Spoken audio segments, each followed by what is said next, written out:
Satu dunia berperang hanya disebabkan satu nyawa. Jom kita masuk ke sisi gelap kematian podcast di Ace.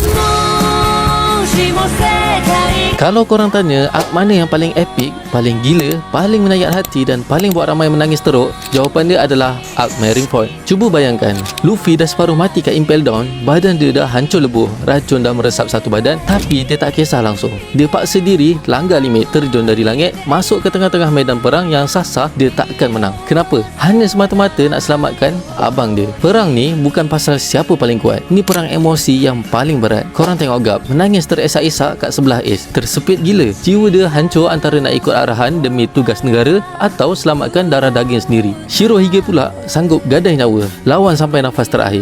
Dia mati berdiri tanpa satu pun parut kat belakang badan. Semuanya semata-mata nak lindungi dan selamatkan keluarga dia sendiri. Tapi part yang paling rabak dan menyayat hati, bila segala usaha, segala darah dan air mata tu rupa-rupanya tak cukup. Di saat kita ingat Luffy dah berjaya, di saat kita nampak ada harapan, Ace mati tepat dalam pelukan. Masa ni kita tak tengok Luffy sebagai hero atau calon raja bajak laut. Kita tengok seorang adik yang hancur luluh, hilang arah, meraung sampai hilang suara. Tak ada keajaiban kat sini. Dia jatuh sejatuh-jatuhnya sampai pandangan dia kosong. Marineford ni bukan sekadar perang sejarah. Ni satu tragedi yang ajar kita. Kadang-kadang sekuat mana pun kita pulun dan cuba, kita tetap tak mampu selamatkan orang yang kita paling sayang. Siapa je yang tengok arc ni tapi tak tumpah air mata dia? Ada ke? Kalau ada, korang kena tahu ni.